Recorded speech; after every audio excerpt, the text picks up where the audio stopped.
Hello, English learners. In this lesson, I will explain to you the uses of the simple present. In fact, we can use the simple present in four cases.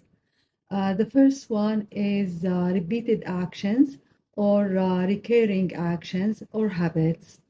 This includes habits, actions, hobbies, and events that are repeated daily, weekly, monthly, or yearly.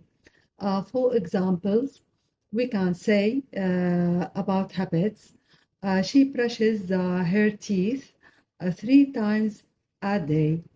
Or we can say he scrolls his Facebook twice an hour. All right, we can say about the hobbies. The young man always plays the piano in the evening. Another example, he often swims in the morning. So these are hobbies. We can talk about events, like in this example. The businessman travels twice a year.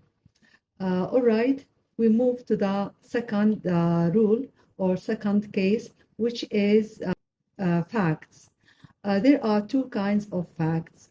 We have scientific facts, are facts that are proved scientifically by scientists. Like, for example, snakes change its skin regularly. Another example, wood floats over water. All right, there are some facts that are considered true from the point of view of the speaker. For example, a businessman can explain or talk about his company using facts in order to advertise his company. He can say, our warehouses are monitored and secured.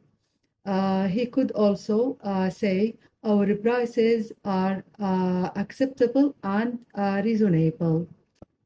Our service is favorable. So, from his point of view, he considered these things as facts about his company.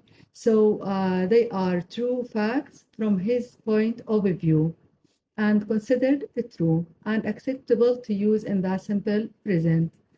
Also, there is a thing called generalization. This means to talk in general sense about some ideas. For example, when you say children are innocent creatures, so here you are talking about children as innocent people. You can say also men are strong, women are full of emotion. All right, we move to the third case, which is things happened in the near future, or it has another name, formal future timetable. This is used when you talk about certain things or events, especially transportation, that will happen in the future.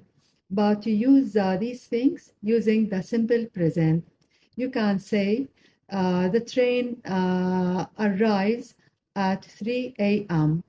or the French airplane lands at 8 o'clock in the morning. Also, you can say the bus leaves at 11 o'clock, and use these sentences to express transportation. You use them in the simple present. This means that the train will leave, the plane will land, the bus will move or will go, all right? But we don't use them, we don't say them using will, we use them using the simple present. All right, we can also say, for example, The weekly meeting starts in 10 minutes. All right. So the meeting will start in 10 minutes, but we use the simple present because this is an action that is will happen in the future and is formal, is known for all people, and people must know about it. So all these things must be said in the simple present. Another case is when we talk about permanent situation.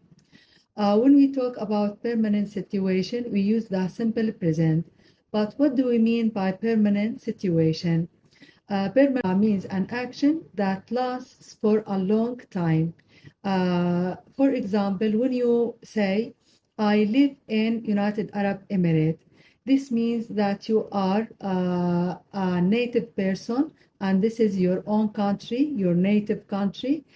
So a person understand from your sentence that you are a native because you say your sentence in the simple present. While if you say, I'm living in United Arab Emirates, the listener will understand that you are staying here for a temporary period of time. So when you use simple present with these verbs, mean permanent situation. Some of these verbs, the verb live. Another verb is have. For example, when you say I have a large flat, it means you have a big flat. This means that you are staying in your flat for a long time. You don't stay for a short time. You are staying in it now and tomorrow you will sell it. No, all peoples have their own houses where they live in them for a long time. All right, another verb which is to be. To be is also a permanent situation. By verb to be, you can describe yourself and other people. So you can say, I am tall, I'm short, I'm intelligent, he is a clever person. All right, using this verb is a permanent situation. So if you described yourself that you are a tall person, it means you are tall, and the length of your character is lasts for a long time. It doesn't mean that now you are tall and tomorrow you will be short. All right. So these are expressing your opinion about other people. So these three verbs, the verb live, the verb to have, and the verb to be, are used in permanent situation. Also, there are verbs that are uncontinuous verbs, and we can also describe them as unseen verbs, not like action verbs. Some action verbs, if you want to use them now, you use them in the present continuous, like he is playing football.